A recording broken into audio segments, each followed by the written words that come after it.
ईश्वर को कैसे प्राप्त करें। ईश्वर को तो प्राप्त किए हुए हो। ईश्वर तो प्राप्त किए हुए हो। क्यों? हाँ, वैसे तो है, ईश्वर को प्राप्त किए। ईश्वर का मतलब होता है जो ये स्वरें चलती है, इंगला पिंगला, इन स्वरों को जानना, ये उद्देश्य है।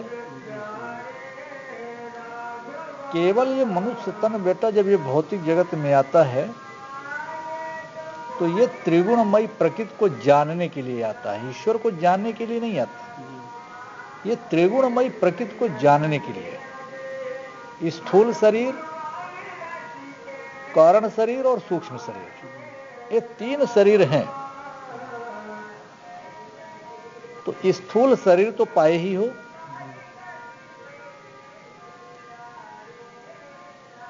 अब सूक्ष्म शरीर और कारण शरीर, 2 शरीर अभी शेष रहते हैं।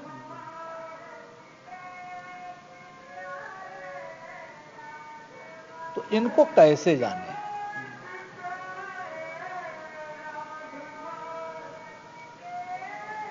तो ये मात्र इंद्रिय संयम से जाना जा सकता है। जब तक इंद्रिय संयम नहीं होगा तब तक इसको जान ही नहीं सकते हैं। तो इंद्रिय संयम करने के लिए क्या उपाय करें? उपाय क्या होना चाहिए? तो इंद्रिय संयम करने के लिए बाबा हमेशा बोलता रहता,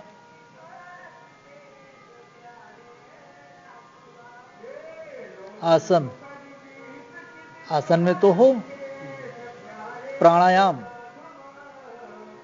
प्राणों का आयाम करना, जो श्वासा आती है और जाती है इसको जानना। आसन, प्राणायाम, प्रत्याहार। प्रत्याहार के बाद धारण, ध्यान, समाधि। जाना कहां तक है? समाधि तक। तो जब तक हम कारण को नहीं जानेंगे, सूक्ष्म को नहीं जानेंगे, तब तक हम जा कैसे सकते हैं, कहां किसको पा सकते हैं? ईश्वर नाम की कोई शक्ति, यदि ईश्वर है तो मात्र ये श्वासाएं हैं। जब तक ये श्वासा रहती है, चलती है, इस स्वर, इन स्वरों के माध्यम से ये स्थूल शरीर चलता है, फिरता है, सोता है, बोलता है, सब कुछ करता है।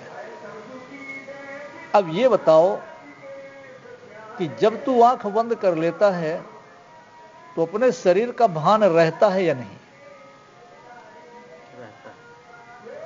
आंख बंद करने पे शरीर का भान रहता है।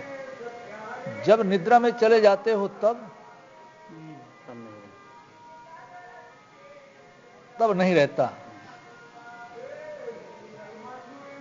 उस समय सारे संकल्प विकल्प शून्य रहते हैं।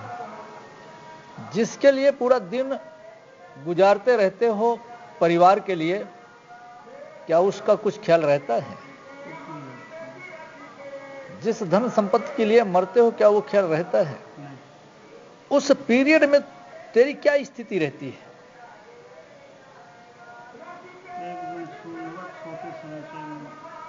लाश की जैसे है? जैसे लाश होता है, कुछ नहीं कर पाता, बस वैसे अचेत अवस्था में। फिर भी यदि मान लो कोई कीड़ा काटा तो चेत आ जाता है, आ जाती है। इसमें तुम लोग कभी गहन अध्ययन किए हो? कभी नहीं किया। अभी बाबा पूर्णिमा पे बोला कि बहुत सारे बच्चे आते हैं, कुछ नुकसान हो जाता है तो आंसू बहाते हैं, किसी के संतान नहीं है तो वो भी आंसू बहाते हैं, और जिसके संतान हैं, बेटा बेटी हैं, वो भी आंसू बहाते हैं। इतने के लिए आंसू तो बहाते हो, पर कभी भी तुम लोग ये क्या विचार किया कि हमारा इतना उम्र गुजर गया, इतना समय चला गया, पर मैं उस ईश्वर की झलक को पाया नहीं, इस प्रकृति के रहस्य को मैं जान नहीं पाया। कभी करते हो क्या? तो जब तक प्रकृति में तू अपना प्रश्न ही नहीं रखेगा तो उत्तर कहां से मिलेगा? ये पूर्णिमा पे बाबा बोला था, सब बच्चे सुने होंगे, क्यों संध्या पे बोल रहा था। भौतिक जगत में बेटा जब तक कोई प्रश्न नहीं करता है तो उत्तर उसको मिलता नहीं है। तुम्हारे संकल्प विकल्प जो भी उठते हैं, जो भी इच्छाएं उठती है, वो सब भौतिक जगत में भौतिक वस्तु के लिए ही उठती है। और जहां तक ये इच्छाएं रहती हैं तो भौतिक वस्तु के पीछे ही भटकता रहता है। बाबा हमेशा बोलता है कि संध्या में जब तुम लोग संध्या करते हो, सुबह प्रार्थना करते हो, तो संध्या और प्रार्थना क्यों किया जाता है? संध्या और प्रार्थना इसलिए किया जाता कि आज मेरा पूरा दिन गुजर गया, खाली चला गया, मैं इस प्रकृति के रहस्य को, हे प्रभु, मैं तेरे झलक को पाया नहीं,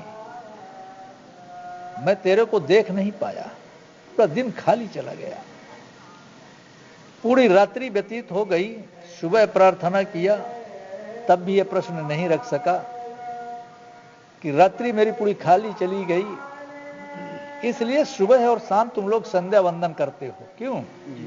पर ये कभी भी मन में विचार नहीं लाते हो, जब कोई कितना भी नुकसान हो जाता तो आंसू बहाते हो, पर ईश्वर के लिए कभी भी आंसू नहीं बहाया कि हे ईश्वर, हे अल्लाह, जिसको जिस नाम से पुकारना हो, कभी भी तुम लोग पुकार करके पूछा नहीं कि हे, इतना उम्र गुजर गई, इतना समय गुजर गया, तुम्हारा एक झलक मिला नहीं, पूरा समय खाली चला गया। यदि तुम लोग इतना भर नियमित प्रश्न रखना शुरू कर दो तो ऐसा लगता है कि गृहस्थ जीवन में रह करके बाबा तो मात्र तुम लोगों को जीवन में 6 अध्याय का पाठ देता है, तो एक अध्याय तो कोई मतलब का नहीं है, पर तुम्हारे 5 अध्याय आसन, प्राणायाम, प्रत्याहार, धारण, ध्यान और फिर समाधि में चला गया तो ये भौतिक जगत से तेरा कोई संबंध नहीं रहता है।